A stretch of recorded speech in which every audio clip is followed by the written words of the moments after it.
Hello friends, स्वागत है आपका एक्सेलेंट स्टडी पॉइंट में। मैं राहुल कुमार आप लोगों का स्वागत करता हूं। आज मैं भारतीय इतिहास का नेक्स्ट चैप्टर लाया हूं जो मौर्य काल है, 322 ईसा पूर्व से 150 ईसा पूर्व। उसका पहला जिसमें कितना जिसमें एक से लेकर टोटल 39 क्वेश्चन है और 1 से 39 क्वेश्चन तक की मैं आज सोल्यूशन कराने वाला हूं। देखिएगा ध्यान से। पहला क्वेश्चन है, चाणक्य का अन्य नाम था। चाणक्य का अन्य नाम क्या था? वो नाम उनका था विष्णुगुप्त। इन्हीं का एक और अन्य नाम है चाणक्य का कौटिल्य। नेक्स्ट देखिएगा, निम्नलिखित में से किसकी तुलना मैकियावेली के प्रिंस से की जाती है? निम्नलिखित में किसकी तुलना मैकियावेली के प्रिंस से की जाती है? वो कहता है कौटिल्य का अर्थशास्त्र। कौटिल्य का अर्थशास्त्र हुआ बी। वो जो कौटिल्य का शास्त्र को मैकियावेली के प्रिंस से की जाती है। ये देखिएगा, वह शासक कौन था जिसने राज सिंहासन पर बैठने के लिए अपने बड़े भाई सुसीम की हत्या की थी? वह शासक कौन था जिसने राज सिंहासन पर बैठने के लिए अपने बड़े भाई सुसीम की हत्या की थी? वो कौन था? वो सम्राट अशोक। सम्राट अशोक था जो राज सिंहासन पर बैठने के लिए अपने बड़े भाई सुसीम की हत्या किए थे। नेक्स्ट देखिएगा, चौथा, निम्नलिखित में से अशोक सम्राट की वह पत्नी कौन थी जिससे उसको प्रभावित किया था? वो अशोक की पत्नी कौन थी? सम्राट अशोक की पत्नी वह कौन थी जिससे वो प्रभावित हुए थे? वो थी करुबाकी।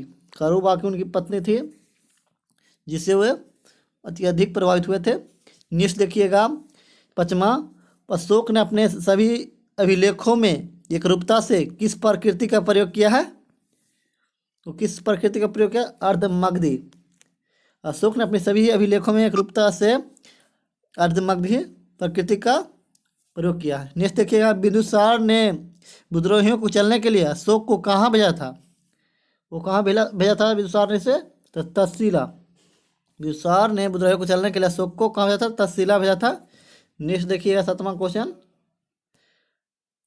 क्वेश्चन है कि निम्नलिखित में से वह व्यक्ति कौन है जिसका नाम देवो नाम प्रियदर्शी भी था? वो किसका नाम था देवो नाम प्रियदर्शी? सम्राट अशोक का। ऑप्शन ए, सम्राट अशोक का देवो नाम प्रियदर्शी था। देखिएगा नेक्स्ट, आठवां, निम्नलिखित में से प्राचीनतम राजवंश कौन सा है? ऑप्शन के अनुसार बताना है कि प्राचीनतम राजवंश कौन है। मौर्य, गुप्त, कुषाण, कण्व। इसमें सबसे प्राचीनतम राजवंश है मौर्य। 322 ईसा पूर्व में आया था। नेक्स्ट देखिएगा, कौटिल्य या चाणक्य किसका प्रधानमंत्री था? कौटिल्य या चाणक्य था जो चंद्रगुप्त मौर्य का प्रधानमंत्री था। नेक्स्ट 10वां देखिएगा, कलिंग विजय के उपरांत अशोक महान ने निम्नलिखित किस धर्म को अंगीकार कर लिया था? कलिंग विजय के उपरांत अशोक महान ने निम्नलिखित में किस धर्म को अंगीकार कर लिया था? वो बौद्ध धर्म का अंगीकार कर लिए थे। वो बौद्ध धर्म से बहुत प्रभावित हुए थे। नेक्स्ट देखिएगा, 11वां क्वेश्चन, चंद्रगुप्त के शासन विस्तार में किसने मुख्य रूप से मदद किया था? चंद्रगुप्त के शासन विस्तार में चाणक्य ने मुख्य रूप से मदद किया था। नेक्स्ट देखिए, सांची किस कला व मूर्तिकला का निरूपण करता है? सांची है जो बौद्ध कला व मूर्तिकला का निरूपण करता है। नेक्स्ट आइएगा 13वां क्वेश्चन। 13वां क्वेश्चन देखिए, प्राचीन भारत का वह प्रसिद्ध शासक जिससे अपने जीवन के अंतिम दिनों में जैन धर्म को अपनाया था? वह प्राचीन भारत का प्रसिद्ध शासक कौन था जो जीवन के अंतिम दिनों में वह जैन धर्म को अपनाया था? वो था कौन? चंद्रगुप्त मौर्य, जो कहाँ चले गए थे? सरबन बेलगोला में। वहाँ जाकर अपना जैन धर्म अपना लिए थे।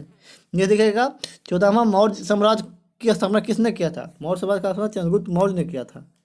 14 के बी हो जाएगा। 15 देखिए, मौर्य साम्राज्य में प्रचलित मुद्रा का नाम क्या था?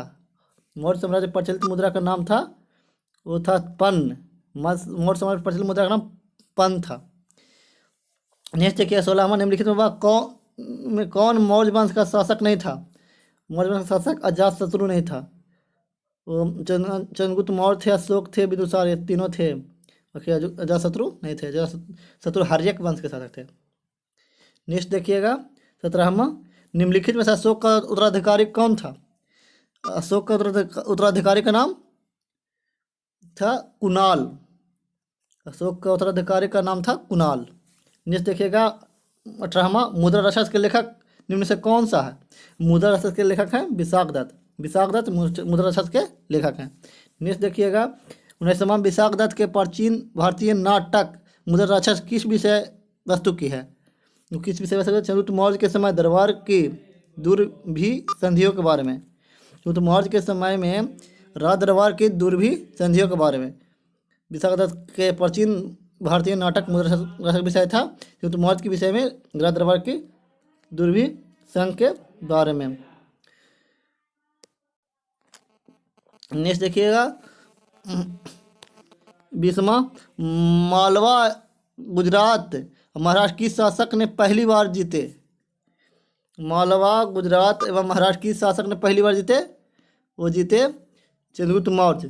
चंद्रगुप्त मौर्य ने मालवा, गुजरात, महाराष्ट्र पहली बार जीते थे।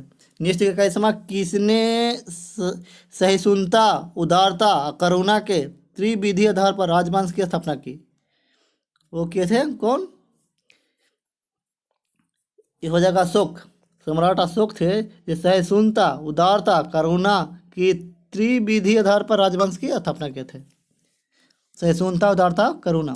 जिस देखिएगा, निम्नलिखित में से किस शहर में अशोक के शिलालेख नहीं है? तो कौन सा ऐसा शहर है जिसमें अशोक के शिलालेख नहीं है? गिरनार पहला, दूसरा कंधार, जैसा पाटलिपुत्र, चौथा टोपरा। कहाँ अशोक के शिलालेख नहीं है ये बताना है। ये है कहाँ? ये पाटलिपुत्र। पाटलिपुत्र में उनका शिलालेख नहीं है, बाकी गिरनार में है, कंधार में है, टोपरा में है।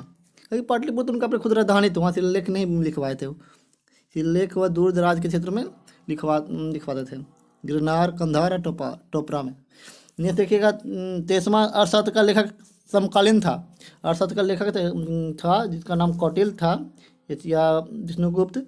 वे थे कि चंद्रगुप्त मौर्य चंद्रगुप्त के समकालीन थे। तो इसको हो जाएगा बी। 24, नंद वंश के पश्चात मगध पर किस वंश के शासन किया? नंद वंश के पश्चात मगध पर मौर्य वंश ने शासन किया। नंद वंश का अंतिम राजा कौन था? तो धनानंद। धनानंद के को हराकर चंद्रगुप्त मौर्य ने अपना मौर्य वंश की स्थापना किया था, जो कौटिल्य की सहायता से किए थे। नेक्स्ट देखिएगा, 25वां, मौर्य काल में शिक्षा का सर्वाधिक प्रसिद्ध केंद्र था। मौर्य काल में शिक्षा का सर्वाधिक प्रसिद्ध केंद्र कौन था? वो था तक्षशिला था। नेक्स्ट देखिएगा, मेघासनित की पुस्तक का नाम क्या है? मेघासनित की पुस्तक का नाम इंडिका है। मेघासनित की पुस्तक का नाम क्या है? तो इंडिका। 27वां देखिए, किस ग्रंथ में चंद्रगुप्त मौर्य का विशिष्ट रूप से वर्णन हुआ है? किस ग्रंथ में चंद्रगुप्त मौर्य का विशिष्ट रूप से वर्णन हुआ है? वह है कौन सा ग्रंथ है? 27 का विशाख दत्त। विशाख दत्त में चंद्रगुप्त मौर्य का विशिष्ट रूप से वर्णन हुआ है। नेक्स्ट 28वां देखिएगा, वह स्रोत जिसमें पाटलिपुत्र के प्रशासन का वर्णन उपलब्ध है वह स्रोत जिसमें पाटलिपुत्र के प्रशासन का वर्णन उपलब्ध है वह कौन है? तो वह है मेगास्थनीज का इंडिका। मेगास्थनीज का इंडिका में पाटलिपुत्र के प्रशासन का वर्णन उपलब्ध है। नेक्स्ट देखिएगा, 29वां, अशोक के शिलालेख में प्रयुक्त भाषा है। अशोक के शिलालेख में कौन सी भाषा प्रयुक्त हुआ था? वो हुआ था, कौन सी भाषा प्रयोग होता? वो प्राकृत भाषा का ज़्यादातर प्रयोग हुआ था। नेक्स्ट देखिएगा, 30वां क्वेश्चन देखिए। 30वां क्वेश्चन है कि निम्नलिखित में से मौर्य राजा ने दक्कन की विजय प्राप्त की थी। वो कौन राजा था दक्कन पर विजय प्राप्त किया था? वो प्राप्त किया था चंद्रगुप्त मौर्य।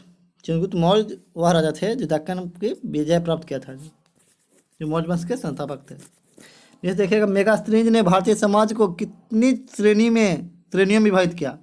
मेगास्थनीज ने भारतीय समाज को कितने श्रेणी में विभाजित किया? वो किया था 7 श्रेणी में। मेगास्थनीज ने भारतीय समाज को 7 श्रेणियों में विभाजित किया। नेक्स्ट देखिए, कौटिल्य का शास्त्र में किस पहलू पर प्रकाश डाला गया है? कौटिल्य का शास्त्र में किस पहलू पर प्रकाश दिया? तो वो डाला गया है तो राजनीतिक नीतियाँ पर प्रकाश डाला। ये नहीं कि शास्त्र पर डाला गया, इकोनॉमिक्स चीज़ पर नहीं, राजनीतिक नीतियाँ पर डाला गया है। बी हो जाएगा 32 का। 33 से निम्न में से कौन सा क्षेत्र अशोक के साम्राज्य में सम्मिलित नहीं था? कौन सा क्षेत्र अशोक के साम्राज्य में सम्मिलित नहीं था? वो श्रीलंका जो था, जो अशोक के साम्राज्य में सम्मिलित नहीं था। बाकी सब था, अफगानिस्तान था, बिहार था, कलिंग था, बाकी श्रीलंका उसमें अशोक के साम्राज्य में सम्मिलित नहीं था। इसलिए वहाँ अपनी बेटा एवं पुत्री को भेजे थे बौद्ध धर्म के प्रचार के लिए संघमित्रा को। नेक्स्ट देखिएगा 34, पाटलिपुत्र को किस शासक ने सर्वप्रथम अपनी राजधानी बनाया? पाटलिपुत्र किस शासक सर्वप्रथम अपनी राजधानी बनाया था? वह चंद्रगुप्त मौर्य ने। 35 देखिए, पाटलिपुत्र में स्थित चंद्रगुप्त का महल मुक्ता बना था। पाटलिपुत्र में स्थित चंद्रगुप्त का महल मुक्ता बना हुआ था, लकड़ी का बना हुआ था। 36 बराबर जहानाबाद जिले की गुफाओं का उपयोग किसने आश्रय गृह के रूप में किया? वो किसने किया आश्रय गृह के रूप में किया? अजीबको ने। अजीबको जिसके संस्थापक थे, अजीबा के संस्थापक कौन थे? माखली पुत्र गोसाल थे। बराबर जो जहानाबाद जिला की गुफाओं का उपयोग किसने आश्रय के रूप में किया था? अजीबको ने। 37वां देखिएगा, किस अभिलेख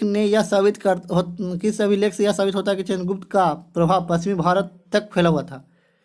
किससे होता है ये होता है रुद्रदमन का जूनागढ़ अभिलेख से। रुद्रदमन का जूनागढ़ अभिलेख से यह साबित होता है कि चंद्रगुप्त का प्रभाव पश्चिमी भारत तक फैला हुआ था। नेक्स्ट देखिएगा 38वां क्वेश्चन, कि केवल वह स्तंभ जिसमें अशोक ने स्वयं को मगध का सम्राट बताया है, केवल वह स्तंभ जिसमें अशोक ने स्वयं को मगध का सम्राट बताया है, वो कौन सा स्तंभ है? वो है भाब्रू स्तंभ में केवल अशोक ने स्वयं को मगध का सम्राट बताया। 39 सूची 1 सूची 2, चंद्रगुप्त, बिंदुसार, अशोक, चाणक्य, एक साइड ABCD में लिखा हुआ है। सूची 2 में एक में है प्रियदर्शी, दूसरा में सेंड्रोकोटस, तीसरा मित्रघात, चौथा विष्णुगुप्त। चंद्रगुप्त को अशोक को प्रियदर्शी बोलते हैं। हो जाएगा 39 के सी हो जाएगा। 39 के सी में हो जाएगा कौन? चंद्रगुप्त को एक का हो जाएगा C3, सॉरी एक का हो जाएगा 2। चंद्रगुप्त को सेंड्रोकोटस कहा जाता था। ठीक है। बिंदुसार को मित्रघात कहा जाता था। अशोक को प्रियदर्शी कहा जाता था, देवनाम प्रियदर्शी। चाणक्य को विष्णुगुप्त कहा था। फिर से मिला लीजिएगा, चंद्रगुप्त को सेंड्रोकोटस, और बिंदुसार को मित्रघात, अशोक को प्रियदर्शी और चाणक्य को विष्णुगुप्त। 40वां क्वेश्चन देखिएगा, प्रथम भारतीय साम्राज्य स्थापित किया गया किसके द्वारा स्थापित किया गया? भारतीय साम्राज्य वो स्थापित किया गया चंद्रगुप्त मौर्य के द्वारा। नेक्स्ट देखिएगा 41वां, उत्तरांचल में अशोक का एक शिलालेख स्थित है। उत्तरांचल में अशोक का एक शिलालेख स्थित है। कहाँ स्थित है? वो है कालसी में। उत्तरांचल के कालसी में अशोक का एक शिलालेख स्थित है। नेक्स्ट देखिएगा 42वां, सांची का स्तूप किसने बनाया था? सांची का स्तूप सम्राट अशोक ने बनाया था। 42 को हो जाएगा एक। 43वां देखिएगा, अशोक के शिलालेखों को पढ़ने वाला प्रथम अंग्रेजी कौन था? अशोक को शिलालेख को पढ़ने वाला प्रथम अंग्रेजी था जेम्स प्रिंसेप। चौथा हो जाएगा डी, जेम्स प्रिंसेप थे जो अशोक के शिलालेखों को पढ़े थे। जेम्स प्रिंसेप चौथा हो जाएगा। अगर वीडियो को लाइक करें, सब्सक्राइब करें, दोस्तों को शेयर करें। वीडियो को देखने के लिए धन्यवाद।